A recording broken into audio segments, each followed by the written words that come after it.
Welcome to another installment in our video series supporting our program, The Good, the Bad, and the Uncanny, exploring the Older Testament at Westminster Presbyterian Church. Along with Margaret, I am happy to welcome Dr. Michael Chan, who is the Executive Director for Faith and Learning at Concordia College in Moorhead, Minnesota, a former colleague of mine at Luther Seminary, an all-around smart and great person. He's actually the co-author of one of the books we've recommended for people who are looking for books about the Old Testament. I think I saw you hold it. You want to hold it up? Oh, yeah. Oh, it's a video thing, huh? There we go. There you go. Introducing the Old Testament. Sometimes I forget the title. I know. Something about the Old Testament. But we're talking today about Joshua and Judges, and you should get hazard pay for agreeing to talk to us about this, because these are two difficult books and there's a lot going on in both of them. But I also suspect people know a lot more of the stories in these books than they realize, but people might also not have spent as much time as they might have thinking about what holds these books together and what might make them powerful. It's easy to figure out what makes them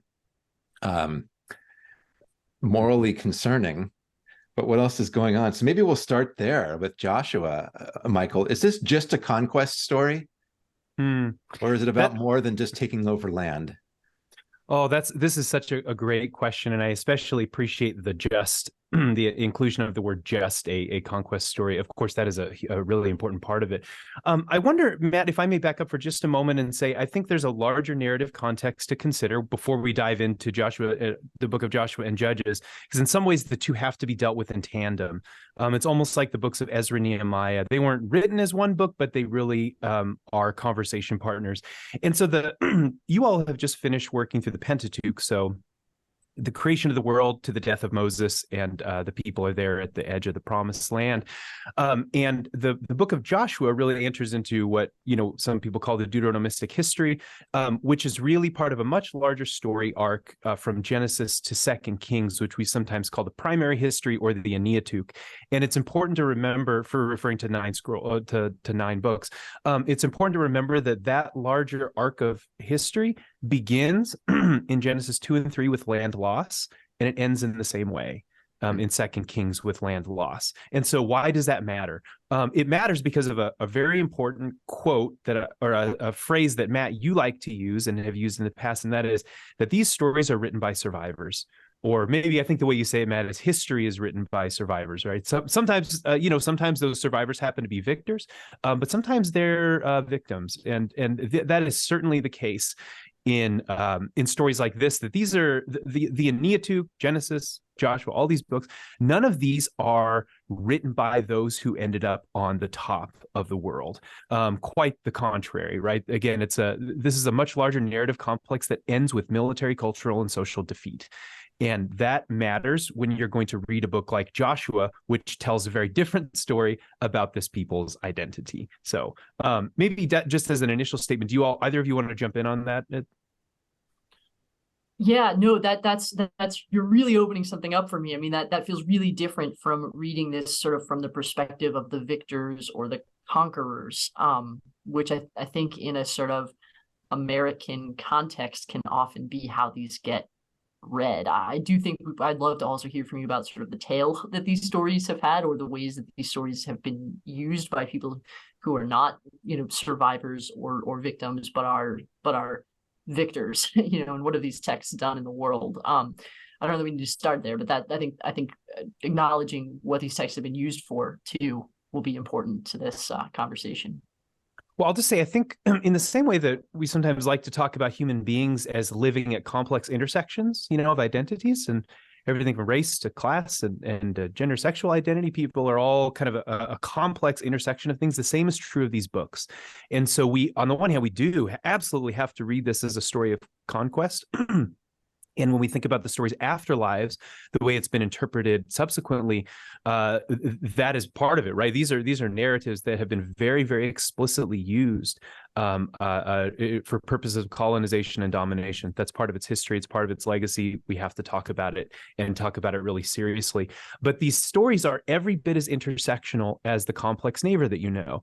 And so while a book of Joshua certainly is a story about conquest, what we'll also find is that it's a story that has particular critiques to lodge against the power structures of its time, and most especially the royal power structures of its time. And so, like, the danger of laying over a simplistic kind of conquest narrative onto a book like Joshua is that it runs the risk of missing the way that a book like Joshua, from its own social location, written by people who have largely been defeated throughout their entire history, are also looking at the power structures of their time and saying, hey, there's something wrong here. And our kind of distinct narrative as a chosen people maybe has something critical to say about those structures. So I just think we have to bring the same intersectional lens to the text that we might to the complex neighbors that we encounter. Yeah.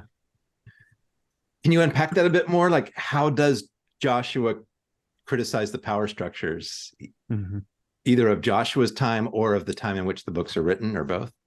No, that's a great question. So, in fact, I just taught on this last January at the Jericho site, in Jericho, and that's a really interesting archaeological site in its own right. But this, of course, the story of Jericho, right, is probably the most famous story from the book of Joshua. Right, they march around the city, and the walls sort of fall down in this big miraculous, this kind of ritual warfare, wild kind of story.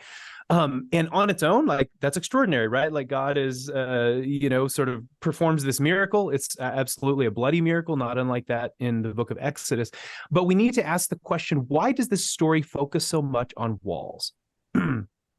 Why is it obsessed with walls? And what we learn much later in First Kings, under the reign of Solomon, is that walls become associated there in these narratives with royal exploitation, exploitative labor, and with royal power. And so I think one compelling way, in my view, to read the story of Joshua is to say, look, this people is offering up a particular critique of a certain kind of kingship that is exploitative.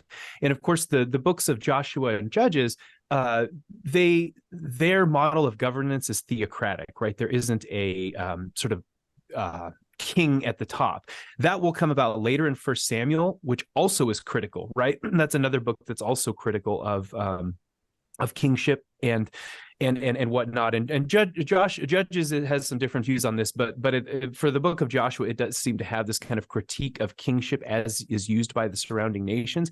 And I think at the very least, those kinds of subtle hints matter for the evaluation of the book.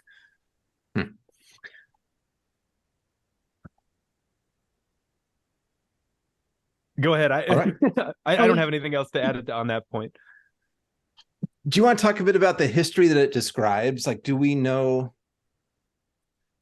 about the Canaanites, for example? Do we know that this is how the land was taken? I know there's different theories about that, and I'm not sure how we would, confirm any one of those over the others. But what do we know? What can we know about this period, which is roughly 1100, 1200? Yeah, about 1200 and following. Yeah, 1200. And so, if you imagine the monarchy gets founded, in around between 1000 and 900 roughly. So you're talking there like Saul David Solomon times, and this conquest maybe happens around 1200 or so. It's pretty ambiguous, but the archaeological record is mixed. I'd say that there are a couple different theories, and they really some of them involve sort of saying like, yeah, the book of Joshua basically tells us the story as it actually happened. I think the more common, and in my view, more convincing view is that this story doesn't really reflect how Israel emerged, and I'm using that language purposefully, emerged as a distinct entity within the land. There are some theories that would say that what we know today as like ancient Israel was really originally part of a Canaanite population, and for different reasons they emerged as something distinct. Maybe they did at some point come from outside of the land, maybe from Mesopotamia, but there was more of a kind of slow infiltration. Those are just a couple of things. But I think what matters most is that if it is the case that the archaeological evidence doesn't suggest as drastic a conquest as Joshua does, that matters for how we interpret these texts, right? Like it's one thing to like read a history book about the Civil War or World War II, and it's another thing to watch The Lord of the Rings, right? Which is every bit as violent, right? But how those two genres tell truth matters a lot, because I think both of those genres are attempting to tell some kind of truth, not in the same mode or tone, Yeah. Is that helpful, Matt? Is that kind of what you were looking for? That does help me read it. I mean, it gets to the question of how should we read it today? And is this just a book that we apologize for? Or do you know examples of people who read Joshua and find it speaking to their own circumstances in some way today, as well as, there's a lot to apologize for when we read about some of the destruction and some of the ways the Canaanites are treated as deserving extermination, right? Mm-hmm. So there's a short answer is how are we supposed to read this today? Good. No, I actually wrote this part down because I thought it was really important. So like for me, Christian faithfulness isn't about like agreeing with every word that the Bible has to offer. What it's about is a commitment to engage these books, these texts, as beloved children of God, critically, appreciatively, whatever it happens to be. Like for me, that's what faithfulness to the text is a willingness to keep going back and wrestling with it. And books like Joshua and Judges, like we have to do that. Like you said, Matt, there's so much to be ashamed of. You said apologize for. I would say to be ashamed of and to look at and say, oh my God, like, oh, it's terrible to know. It's like looking back at your own family history and realizing the atrocities that exist in it. And you're like, I hate that this is part of my family history, and yet it is, and I can't get away from it. Because my last name's Chan or Skinner, or whatever it happens to be. So we just have to engage with it. And I think there are so many examples of the people of God engaging critically with God and with God's own speech that we, in some cases, just have to lean into those stories and say what Abraham says, right? In Genesis 18, like, my God, should not the judge of all the earth do what is right? Like, let's have this out, Yeah. But one more point, sorry, to keep going on. I think Joshua and Judges actually have to be read alongside one another. The book of Joshua, especially in the first 12 chapters, really depicts the conquest as a kind of near total victory. The Canaanites are subdued, judged. That is not the case in the book of Judges. In fact, if you even begin reading in Judges chapter 1, you'll quickly realize, like, wait a second, there are all these Canaanites, and what are they doing here? And so in some ways, I think they have to be read alongside one another as two different accounts of how ancient Israel settled the land and lived alongside its neighbors, because they are very different and in some cases even contradictory. And so I just think that matters too. It's almost like, how you have two creation accounts, right? In Genesis 1 and then Genesis 2 through 3. We have something similar. We almost have two kind of conquest or infiltration accounts in Joshua and Judges. Huh. So what is each of those perspectives doing, right? I'm especially interested in this, given what you identified a little earlier as the contrast between what perhaps our reconstruction of the historic sort of emergence of Israel out of Canaan versus a narrative that starts with the crossing of a river and erecting of a pillar, a remembrance of the covenant, a sort of commitment to taking this place and that takes it all at once, versus getting in Judges a much more piecemeal account of this with a much more sort of ad hoc leadership style. What's functionally, what are those two different perspectives doing as a sort of worldview? Oh, that's a really good question. Let me start with the Joshua one. Returning again to the idea that this is a people, right, who have largely experienced defeat, right? They were a very small kingdom, even if we take the Solomonic narratives at their word, even at their peak, these are not on the level of a new kingdom Egypt or the Neo-Babylonian Empire or Neo-Assyrian Empire, nothing like that. These are the narratives of a relatively small kingdom that experienced a whole lot of defeat. And so a book like Joshua is a book about a God that is on your side. A God that says, look, I'm not going to let you get pushed around. You're going to be a people that are powerful. You're going to be a people that can stand on their own, of course, with God's help, right? But you're going to be a people that won't have to depend upon the goodwill and graces of the Egyptian king or the Assyrian king. You will be a people protected, and you will have a place to stand. And you could imagine that for a people in exile, that might sound like some pretty good news. To hear a story like that. At least I think we can at least enter into that mindset a little bit. Yeah. Judges is different. Yeah, let's go to Judges. Yeah. Judges also has an argument to make.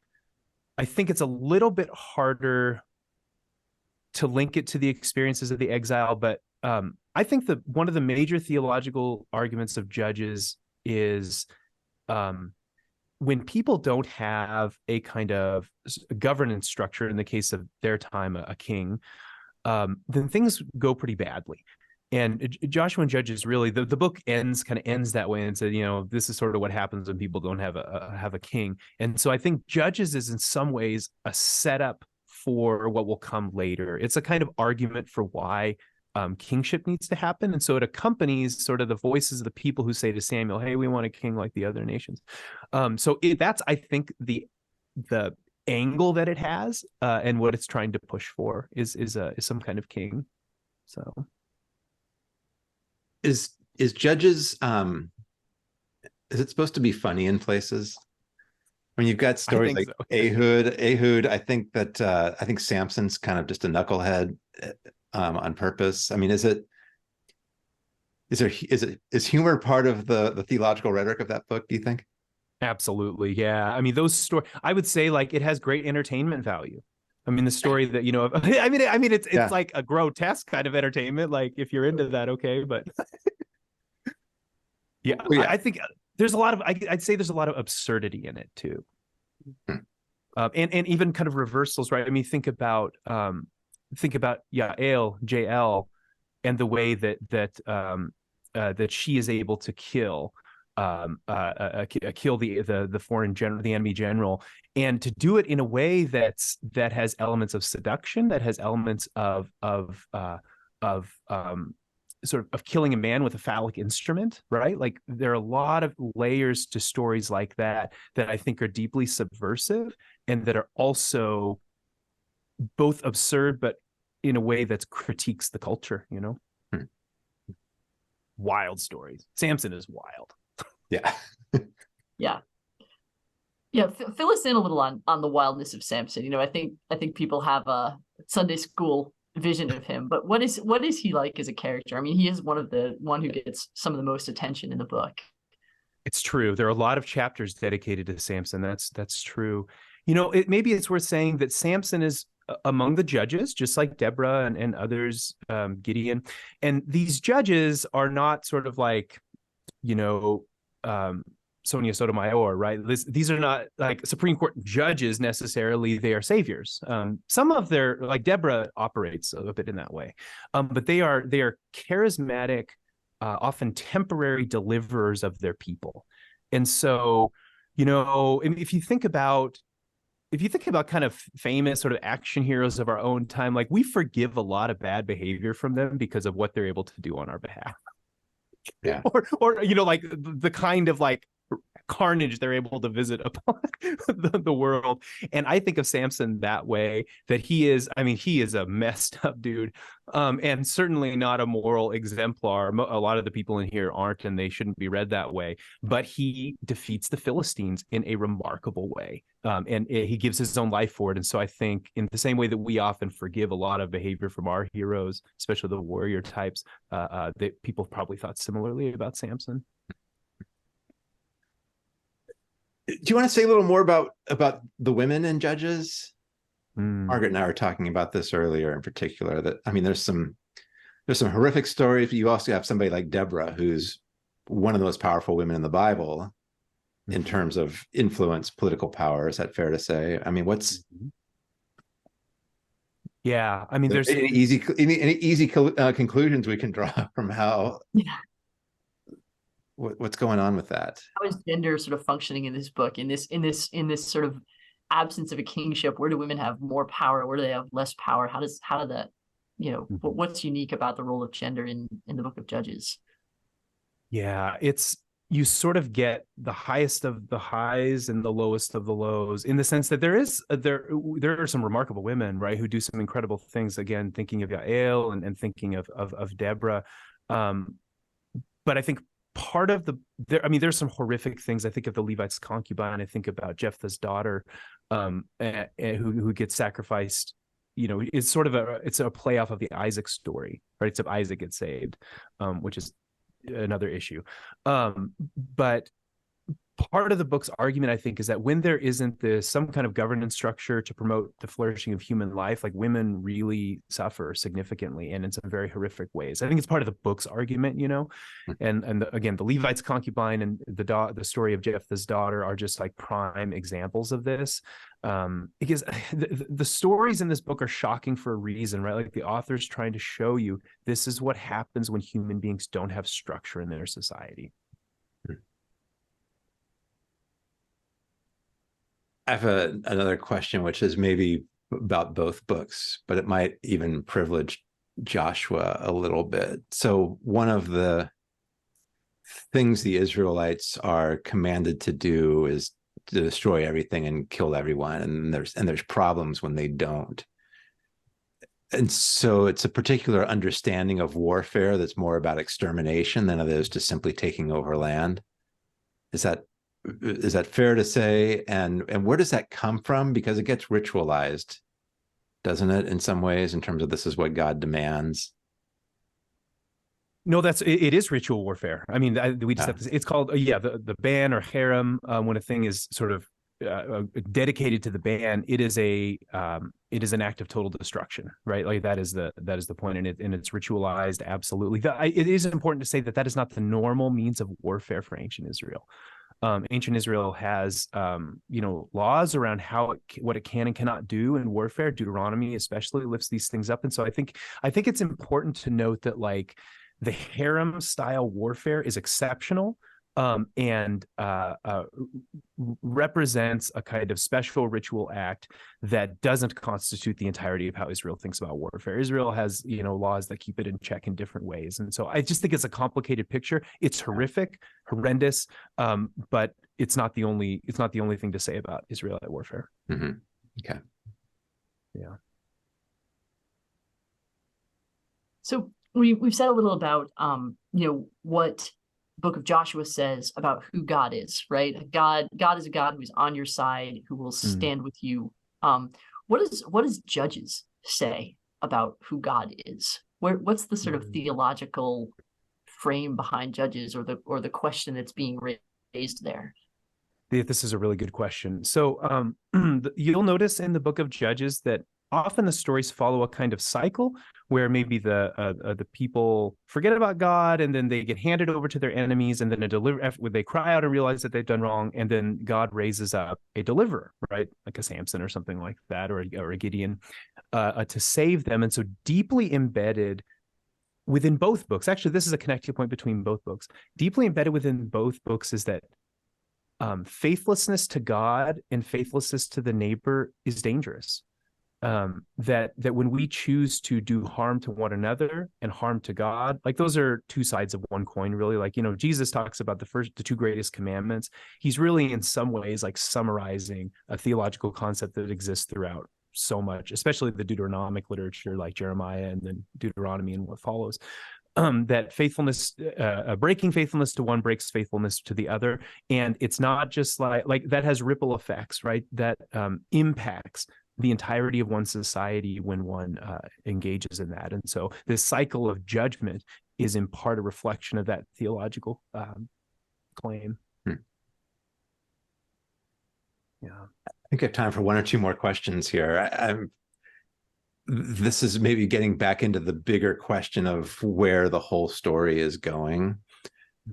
Are we supposed to assume that in Joshua or in Judges or in both, that is the promise to Abraham complete at this point? Like, is this the founding of the nation? They've had the promise. The promise has been carried on. You've got the descendants.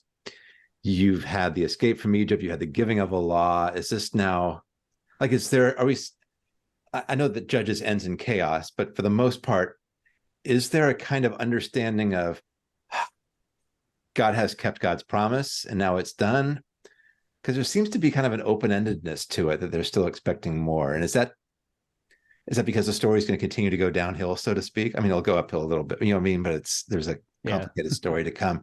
But how are we supposed to understand, I guess, the status of the main promises of nation, land, progeny? Mm-hmm. That's a really good question. You know, the book of Deuteronomy, whose theology deeply influences book like Joshua, Judges, and all the way through Second Kings, sees this as an ongoing drama because the land can be lost, right? There is a contingent element to it that it's not as present, right, in the Abrahamic promises. The kind of conditionality, the precarity, or conditionality, I guess, that one sees in a book like Deuteronomy, which has very clear threats, like if you don't sort of obey, right, curses will come upon you, including like your land is going to get handed over. And so there's this constant tension, and maybe even a fear that the land could actually be lost. And so that adds a kind of, I don't know, longitudinal element to the promise where it's like, this has to be negotiated. I guess I'd also say that like the language around blessing in the first promise to Abraham in Genesis 12 is interesting, right? Like, is that fully fulfilled, you know, and once you are in Joshua or Judges, or is that part of the open-endedness of it too, that you would be a blessing to the families of the earth, that kind of thing? Yeah. Because there are no families of the earth in view in these books beyond the Canaanites, really, are there? Are there allies beyond the borders? That's a good question. I'd say more so when you get into books like Kings. Okay. Yeah. Where kind of the stage broadens a bit in the book of Kings, because you're dealing again with a time when there were actually dominant empires. Like this time, Joshua, Judges, roughly 1200, you don't have major empires that rule the entirety of that area. Yeah. Anything else? Any final questions, Margaret? Sneaking under the wire? Yeah. Well, I am curious. I mean, you sort of teed this up in the last question, Matt, but, you know, looking ahead to 1st and 2nd Samuel, we're going to see this transition to kingship. We'll see the figure of Samuel showing up and in some ways, you know, called to lead as sort of this sort of last of the judges in some ways, or a sort of beginning of a prophet figure. I mean, foreshadow for us what that transition is going to look like. What are we going to see up ahead, and why does God move in this direction? Why do the people move in this direction? How is the relationship about to unfold? It's so interesting. You know, we're going to see a kind of collision of discourse here where, like in Judges, you have this whole kind of really an argument on behalf of kingship. And then right when it gets to the last judge, Samuel's going to say, like, you don't want that. You know? Right. What's the deal? God is your king. What are you doing asking for an earthly one? But God, this is one of the ways I think that God judges within the Old Testament, is that God gives us precisely what we want. So let's sit with that for a second. Okay. But it's true, like God hands them over to their own decision making, and then really the rest of Kings is sort of the consequences of that, and it does not end well, right? The book of 2nd Kings ends with exile and the destruction of Jerusalem and the ending of the Davidic dynasty, and so where you all are going is a very complicated, bloody, dark but interesting space, and there are going to be glimmers of hope, right? You're going to have people like Hezekiah and Josiah and even David, whom the book lifts up as an exemplar, though that's kind of questionable too. But there are going to be these kind of you'll have all kinds of fun with David. So yeah. Well, Michael, thank you so much for your wisdom, your enthusiasm, and pulling some of this in. I especially appreciate the intersectionality of these books themselves, that they come out of complicated views, and what it means for a book like that to get traction and to hold on to traction over time. It says something about maybe the wisdom that people have found in them, even with all of the parts that make these, you know, books we sometimes don't want to touch. So thank you for joining us.